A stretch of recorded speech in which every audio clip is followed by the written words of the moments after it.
কোরবানির সামনে আসছে, এখন থেকে আমরা একটু পরিবারের সদস্যদেরকে নিয়ে বসি, বাচ্চা সহ ফ্যামিলির সব সদস্যরা একটু বসেন, মশওয়ারায় বসেন, পরামর্শ মজলিসে বসেন, বসে জিজ্ঞাসা করেন আমরা আসলে কোরবানিটা কেন করতেছি।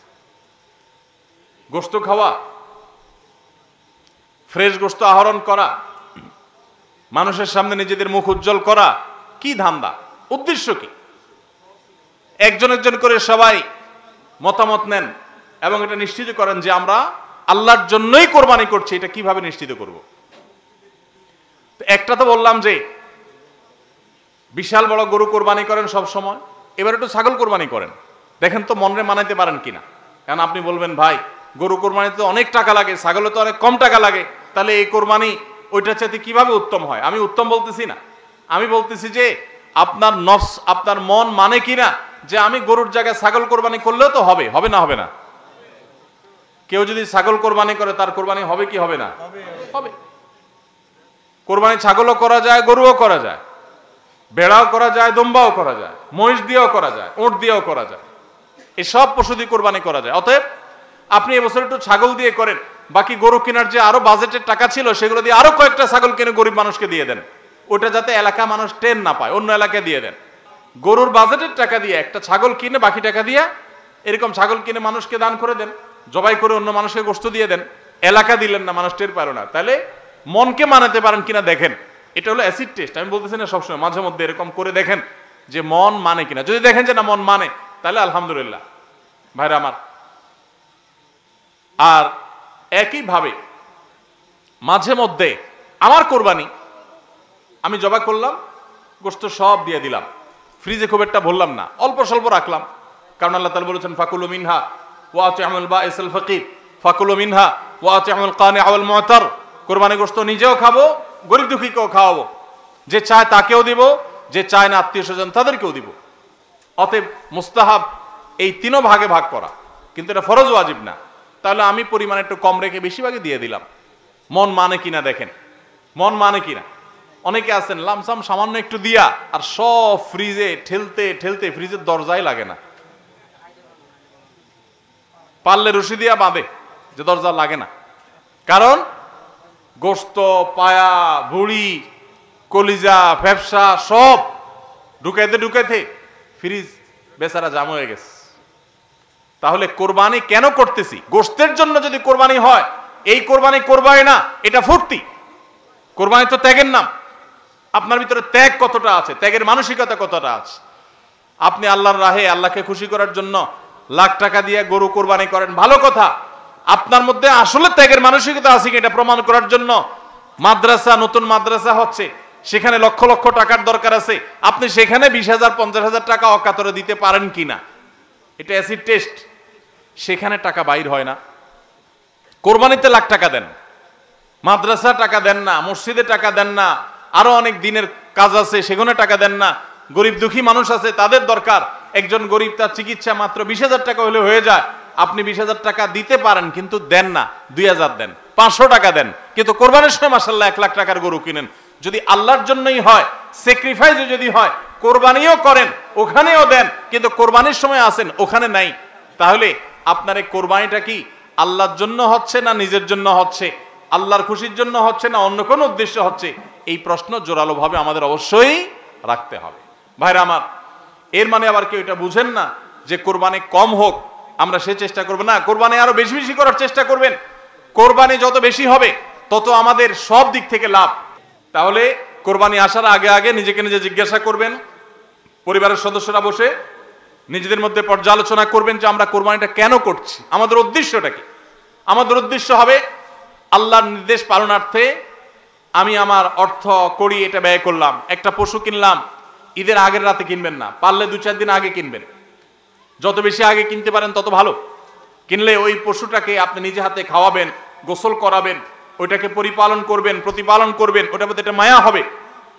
এরপরে সেই পশু যখন জবে হবে নিজের কাছে একটু খারাপ লাগবে, এটা এক ধরনের স্যাক্রিফাইস। ফজর নামাজ যখন পড়বো মনে চায় না, তারপরে কষ্ট করে উঠে পড়বো, এটা স্যাক্রিফাইস। তো কোরবানির এই ইবাদত আমাদেরকে স্যাক্রিফাইস এবং ত্যাগ শিখায়।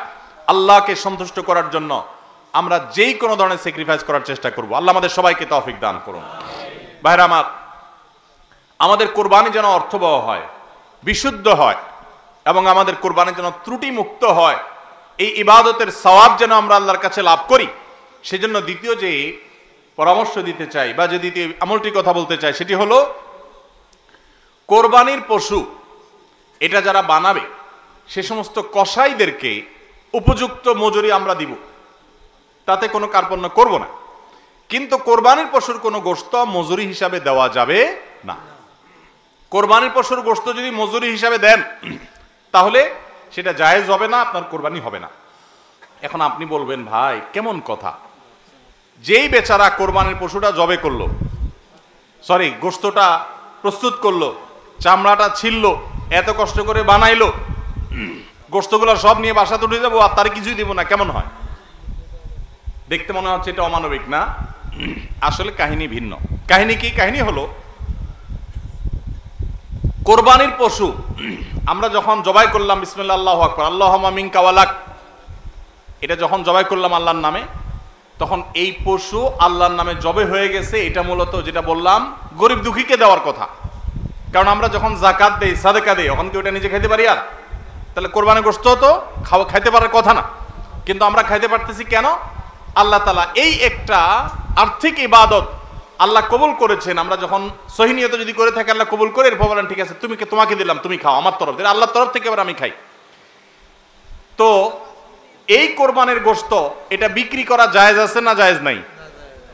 না জায়েজ। কেন জায়েজ নাই? কারণ এটা তো ওই যে আল্লাহ আমাকে হাদিয়া দিয়েছেন গ্রহণ করার জন্য, আল্লাহর নামে দিয়ে দিয়েছি, এটা আমি বিক্রি করার সুযোগ নাই। এখন কসাইকে যদি আমি গোশত দেই পারিশ্রমিক হিসাবে, তাহলে এটা একরকম বিক্রি করার মতো হয়। কিভাবে? তিনি কষ্ট করেছেন, তাকে তার বিনিময় দিলাম, তাহলে বিক্রি করার মতোই হলো। আমি গোশতটা তাকে একটা বিনিময় নিয়ে দিলাম, গোশত দিয়ে টাকা নিলাম, বিক্রি করা এটা, এখানে গোশত দিয়ে শ্রম দিলাম, একই জিনিস। এই জন্য এটা জায়েজ নাই। তাহলে কি করবেন? কসাইকে তার ন্যায্য মূল্য দিবেন, একটা গরু বানানোর জন্য যা লাগে তার পুরাটা দিবেন, এবং আগে ভাগে এগুলো চুকায় নিবেন। মুশকিল হলো কসাইরা জানে যে একটা গরু বানাইতে হয়তো বাজার দর অনুযায়ী সে 10,000 টাকা নিত, এখন সে 8,000 রাজি হয়ে গেছে। কেন 8,000 রাজি হয়ে গেছে? কারণ সে জানে তার সাথে আরো যে 3জন 4জন থাকবে, সবাইরে আপনি কমপক্ষে এই 4 জনকে যদি 2 কেজি করে বা 3 কেজি করে গোশত দেন, তাহলে 3-4 12 কেজি হবে। তো 12 কেজি গোশতের বাজারের দাম কত? হ্যাঁ, তাহলে চিন্তা করবে সে যে আমার তো এই দিক দিয়ে 2,000 টাকা ছাড় দিলাম আর পাইলাম তার চাইতে আরো অনেক বেশি। এই জন্য কসাই কম টাকা রাজি হয়ে যাবে। কসাইকে এই জন্য আগে ভাগে বলে দিবেন, শুনেন, কথা শুনেন ভালো করে, গোশত কিন্তু আপনাকে এক পিছু দেব না, আপনি কত নিবেন সেটা আপনি চুকান, আমার খাটলে নেব, না হলে অন্য কসাইয়ের সাথে আলাপ করব, কিন্তু আগে মাথায় এটা রাখেন আপনারা কিন্তু আমি গোশত দেব না, টাকা যা নেওয়ার নিবেন। নবী করিম সাল্লাল্লাহু আলাইহি সাল্লাম আলী রাদিয়াল্লাহু তাআলাকে এটা বলে দিয়েছেন, কোরবানি করার সময় বলে দিয়েছেন, দেখো কসাইকে কিন্তু কোরবানির গোশত দিবা না, কোরবানির গোশত শুধু না, কোরবানির পশুর কোনো কিছু বিনিময় সে দিবা না, তাকে টাকা দিবা আলাদা, যত টাকা লাগে সেটা দিবা, গোশত দিবা না, তাহলে বিনিময় হয়ে যাবে, এটা জায়েজ হবে না, তোমার কোরবানি হবে না।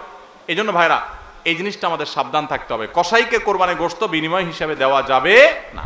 হ্যাঁ, কসাই যদি গরিব হয় তাহলে সেক্ষেত্রে অন্য গরিবকে আপনি আধা কেজি করে দিচ্ছেন, কসাইরও আধা কেজি দিতে পারেন, অন্য গরিবকে 1 কেজি করে দিচ্ছেন, কসাইরও 1 কেজি দিতে পারেন, কিন্তু কসাই হিসাবে না। সেটা হলো তিনি যদি কসাইগিরি নাও করতেন তারপরেও আপনি তাকে দিতেন যদ্দুর অদ্দুর দিবেন, এর বেশি যদি আপনি দেন এবং সেটা যদি বিনিময় হিসাবে দেন তাহলে কি হবে না? জায়েজ হবে না। এই একটা মাসআলা না জানার কারণে আমাদের অনেকের কোরবানি এটা নিয়ে টানাটানি দেখা দেয়।